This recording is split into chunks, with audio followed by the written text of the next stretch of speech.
morning, everybody. Welcome back to my channel. My name's Chantel, and today we've got a cozy vlog. We will be decorating for Halloween. We will also be making some cottage cheese cinnamon buns. I've been really craving like some sort of baking doughy pastry, so cinnamon buns are gonna be it. And then yesterday I did make a book nook. This was my very first time doing that, so I did take some b-roll footage, and then I'm also going to show you the after. And the rest of the video will pretty much be like a reading vlog. I did finish a book yesterday, so today I'm starting a new one, and that'll be seen later in the video. But first, we're going to get into Halloween decorating. Good morning, vlog. Today is the first weekend of October, which means it's officially acceptable to start decorating for Halloween. So that's what we're going to do today. I got this bin of skeletons and spooky things that I kind of held off on putting up because it's more Halloween than fall decor. So the idea is September, straight fall decor, October, mix between Halloween and fall decor, and then November, I'll take away the Halloween decor and go back to fall, and then of course December, Christmas decor. So I rotate the decor and I use these clear bins just to store it. So let's take a look at what we got. This is all like stuff I've gathered over the last couple years. A lot of it I used last year. These I got at the thrift store. They just are like little lanterns. I got 2 of them. And I actually keep those up from Halloween all the way till Christmas, because they need to be cleaned up a bit. But if you put a couple of wreaths around them, they can become Christmas decor. And these guys, some of these I bought just the other week when I was out shopping for fall decor, like this little guy. So I need to take the tags off of those. Okay, he's not Halloween. He's supposed to be in the Christmas bin. He's not going out there right now. We're not putting him out right now. Another spooky lantern. I got this fake jack-o'-lantern, and then we put one of my reusable fake candles in it and drilled a hole in the bottom so I can just switch the batteries, and then it looks cuter. Better than putting like one of those little tea lights, because those never have enough light. Another one that needs its tag taken off. This one's like a skeleton triangle. This, I've got some spooky flowers. Oh, and I've got a cobweb placemat. Thinking I'll use this at the coffee bar. I've also got this little detached hand with a little tea light candle in the top. My bride and groom skeleton. Just one of these I had since I was a kid. It's like a little boo candle holder. I think it's really cute. And then I don't know if I showed these guys. Speak no evil, see no evil, hear no evil. And that's all I've got right now. So I think I might start with the coffee bar and then go from there.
check-in, those cinnamon buns were amazing. So when you pulled them apart, like, first of all, they grew so much, but when you pulled them apart, there was like a nice stretch to the dough, and they were so fluffy. 10 out of 10 recommend that recipe. I will not make any other recipe now. That is my cinnamon bun recipe. They were so good. I actually had 2 and I will need to make them again. But those were great. Really enjoyed just some chill time tonight. It gets dark so quick now. So it was like 6:30 and I looked out the window and it was like pitch black. But at least when it's dark out, I don't feel so bad doing like the cozy indoor things. So that's always a plus side.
Okay, little reading update. First, I've started a new book, Listen for the Lie. This one, I'm only about 50 pages in, and I did not read what it's supposed to be about. I'm already hooked. At 50 pages, it's very witty and like funny. So our main character is Lucy. She used to live in Texas, and now she lives in California. And 5 years ago, her friend was murdered, and she was the prime suspect. But they couldn't prove that she did it. So they let her go free, and she moved to California to start fresh. Now there's someone doing a podcast on this cold case from Texas from 5 years ago, and her name is resurfacing. So she's lost her job, probably going to get dumped, and now she's headed back to her hometown for her grandmother's 80th birthday. She hasn't been home since her friend died. So this is a big deal, and now she's just kind of getting settled. And I do like the format of how the chapters are written. Like, it's funny and it's witty, but at the end of every chapter, there's like a little segment of this podcast that we're talking about. I'm sure we'll meet the host of the podcast eventually, but we haven't yet. But apparently he's in town. So I'm sure he's going to show up in the next couple chapters, but I do like that it's like first person POV, and then it jumps to the podcast at the end. It has like a different font, so you can tell when it's the podcast. But I think it's super interesting, and the chapters are really short, so I think this one will probably be a good read. At the very least, like if the plot ends up not being satisfying, at least the writing style is very entertaining. Now, the book that I finished yesterday was We Used to Live Here. This one here was so hyped up last year as like the scariest book of the year. Now, I don't get scared with thrillers, but this book, it scared me. I was reading it at night, like a couple nights ago, and I actually had to put the book down and turn on a cartoon to get to bed because it just freaked me out. It freaked me right out. And that normally doesn't happen. Mind you, there was only like one scene in the whole book where that happened, but still, one is more than it normally happens for me. So I'm giving this book a 4 stars. It's more paranormal, creepy, psychological thriller.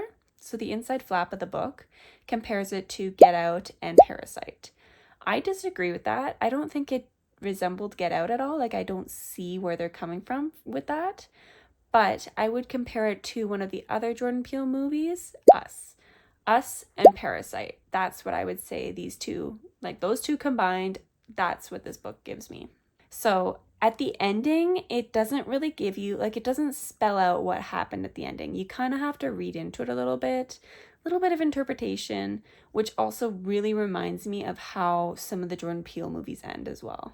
I also did make a book nook yesterday, so I'll put that footage in here. So this is the finished product of the book nook. Honestly, it took a good part of yesterday to make it, and it turns out that the lights that came with mine don't actually work.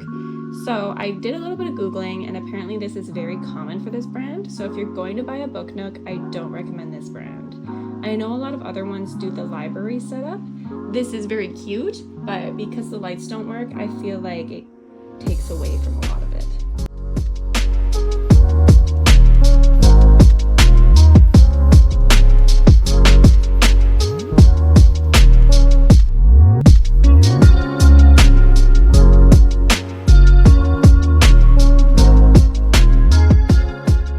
But thanks for watching, everybody. If you've made it this far, be sure to comment down below, like and subscribe. And I post new videos every Sunday. See you next time.